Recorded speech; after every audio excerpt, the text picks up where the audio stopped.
আসসালামু আলাইকুম সম্মানিত বন্ধুরা, সবাইকে শুভ সকাল।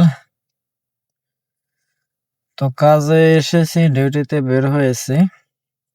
২টা-৩টা টিপ তুললাম। তো এখন ক্ষুধা লেগে গেছে। প্রত্যেক দিনের নিয়ম। সকালে খাইতে পারি না। ঘুম থেকে উঠে ডিউটিতে আসি, খাইতে পারি না এবং খাওয়ার অভ্যাসও নাই।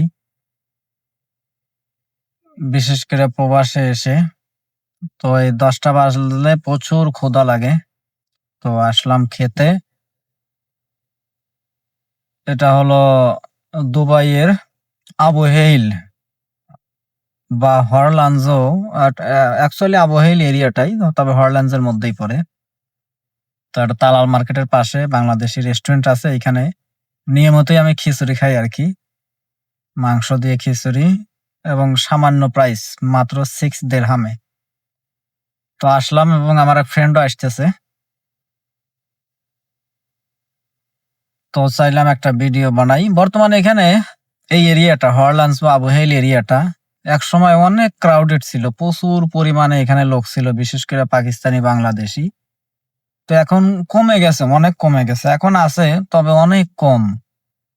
বিশেষ করে এ সমস্ত এরিয়াতে এই হরলান্স, আবু হেইল বা আলকুচ, জাবেল আলী, সোনাপুর এ সমস্ত এরিয়াতে যারা অবৈধ লোকজন, যাদের ভিসার মেয়াদ শেষ, কোনো কেস মামলা-টামলা আছে, সেই সমস্ত লোকজন মূলত বেশি এই সমস্ত এরিয়াতে থাকে। এবং আরেকটা অন্য কারণ হলো, এই সমস্ত এরিয়াতে দেখা যায় যে প্রত্যেকটা এরিয়াতেই যত লোকালয় বা জনবহুল হবে সেখানে তত বিজনেস। তো জনবহুল হওয়ার কারণে এখানে বিভিন্ন প্রকারের ছোটখাটো বিজনেস সবাই করছে আরকি। যেহেতু লেবার এরিয়া, তো এই কারণে প্রচুর লোক সংখ্যা আগে ছিল। এখন মানে চোখেই পড়ে না। খুবই কম, আছে খুবই কম। এবং এরিয়াটাতে আগে প্রচুর পরিমাণে অ্যা বিশেষ করে ১ বছর আগেও প্রচুর লোক সংখ্যা ধরছে। ধরে দেশে পাঠানোর কারণে এখন লোক শূন্য হয়ে গেছে আরকি।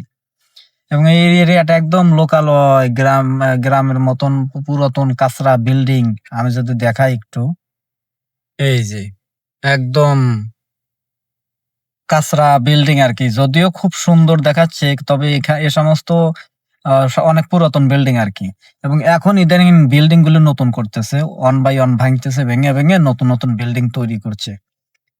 তো এই কারণে এবং এখানকার বিল্ডিং গুলি এত সুন্দর সিস্টেম, একদম একই ক্যাটেগরি, একই লেভেলের। যদি ২ ফ্লোর হয়, প্রত্যেকটা বিল্ডিং ২ ফ্লোর বা ২য় তলা হবে, ৫ তলা হলে ৫ তলা। খুবই সুন্দর। এরা অ্যাকচুয়ালি খুবই প্ল্যানিং সিটি। এত সুন্দর করে এরা প্রসেসিং করে বা প্ল্যান করে তৈরি করে, আনবিলিভেবল। তো এই এরিয়াতে লোক সংখ্যা খুবই কম এবং এই এরিয়াটা আগে বাংলাদেশীদের দখলে ছিল। এখন কিন্তু নাই। এখন বিশেষ করে ইন্ডিয়ানরা প্রত্যেকটা এরিয়াতে প্রচুর পরিমাণে, যত ব্যবসা এখানে অধিকাংশ ইন্ডিয়ানদের। বিশেষ করে রেস্টুরেন্ট, জুয়েলারি, গ্রোসারি সবকিছুই। আমাদের বাংলাদেশে আছে এই এরিয়াতে কিছু রেস্টুরেন্ট আছে। তবে কম আরকি। আমাদের বাংলাদেশে ব্যবসা মূলত আজমান কেন্দ্রিক। আজমানে বেশি, আজমান বা শারজা, বিশেষ করে গ্রোসারি, আ সো গ্রোসারি আরকি বেশি। তবে আজমানের সেলুনের সংখ্যা অনেক। আমি কিছুদিন আগে গেলাম, দেখলাম অধিকাংশ গ্রোসারি বাংলাদেশের দখলে, প্লাস সেলুনও বাংলাদেশীদের দখলে আছে আরকি। তো যাক, এরকম যদি ডে বাই ডে বাংলাদেশীদের অবস্থান আরো আমিরাতে বাড়ে, তাহলে আমাদের জন্য ভালো। সামনে আমাদের পজিশনটাও ভালো হবে। তবে প্রত্যেকটা ক্ষেত্রে ইন্ডিয়ানরা দখল করে আছে। এটা আনবিলিভেবল আরকি। কারণ তাদের সব বিজনেস এইখানে। সবকিছু এভরিথিং। তো বন্ধুরা, যাবো, আমি খেতে যাচ্ছি। তো দেখা হবে পরবর্তী ভিডিওতে। খোদা হাফেজ।